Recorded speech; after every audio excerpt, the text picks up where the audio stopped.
we have this extraordinary thing presently with this amazing little planetary picture of Uranus and Sedna, which are now very close together, Hmm. thousands of miles apart, but in conjunction, right? Yes.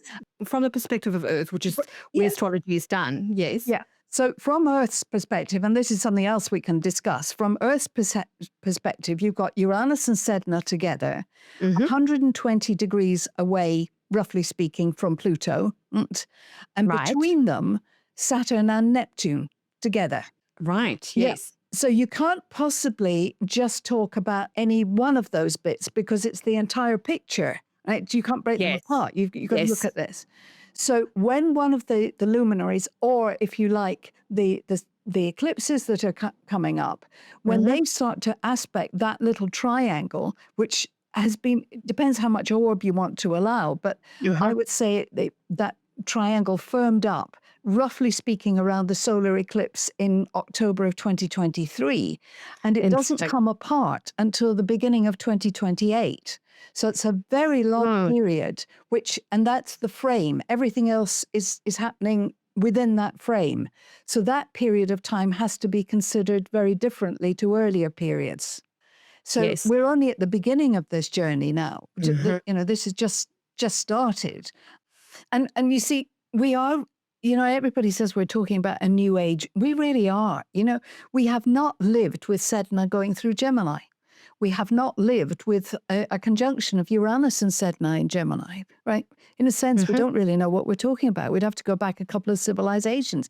This is really new territory. So we're grasping using myths and stories to try and work out what's actually happening. And it does feel really scary and unsafe. It does. Now, I don't know too much about Sedna other than the fact that it was sort of discovered, I don't know, about a decade ago. So maybe, 2000, it's 2003. It's November of 2003. And and interesting. and the story's ghastly, Lisa. It's a really horrible story. Well, just tell us how you work with it and how you use it as a Well, symbol. look, I wasn't thrilled about it being discovered. I really do actually feel that we've got enough in the chart to look at Yes, without, adding absolutely. another one, And Yes. and now my colleague Sue Keats, who's done all this wonderful work with the bodies that are in the Kuiper belt and come up with 8 Uh-huh. others. And I think, Yes. I'm not going to be able to see the chart in a minute. It's so much. However, Yes. all of that said, I'm not sure that we can afford to miss Sedna. Mm. Hmm. And I don't want to sound a bit David Attenborough with this, but Okay. Sedna is the goddess of the oceans. And, Okay.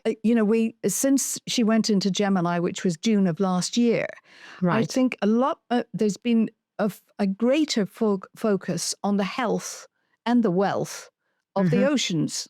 Yes. Yes. And that's something I'm certainly aware of with my investors and people. They will ask me questions which they didn't used to ask. Such as? Well, ocean cleanup, Okay. companies working in that area. Hmm. Like that oil spill that we had a few years ago. Yeah, I mean, and the plastics in the ocean. One guy, I had to do some stuff with climate change with him. And again, Sedna's role in this, I think, is quite significant. Okay. So how do you tend to work with Sedna, sort of in your sort of in your work? Well, what I'm noticing is this. Hmm. Most of the clients I've had have had Sedna in Taurus. Mm. Right. So it would depend on do they have a luminary near it? And if they Okay. have, they may be more passionate about environmental matters than others. That's the Okay. thing I've noticed.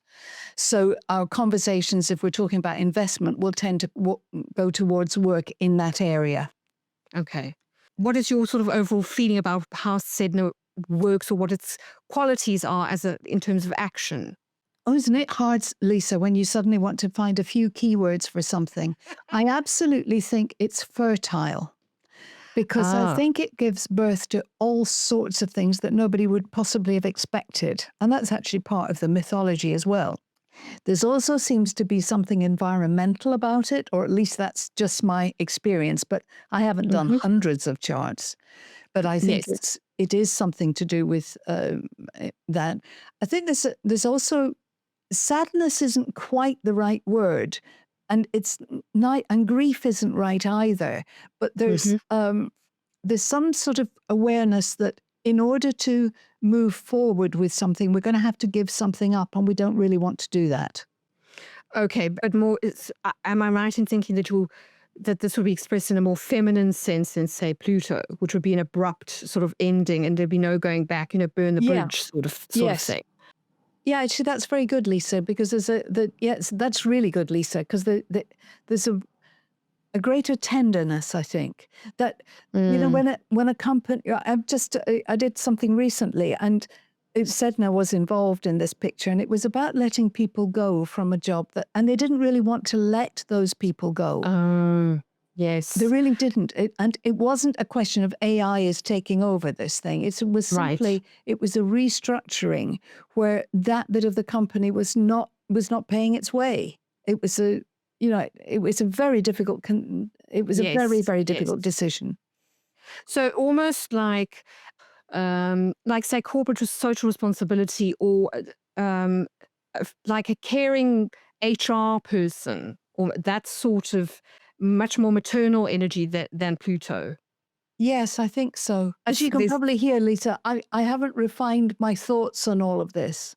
And in fact, yesterday when I was doing my monthly thing, I was actually introducing people to Sedna. And I hadn't wanted to do that until I felt a little bit more secure about what I felt Sedna's role was. But I think now that Uranus has conjoined Sedna, I think now we're seeing an edginess where people are losing their jobs to AI.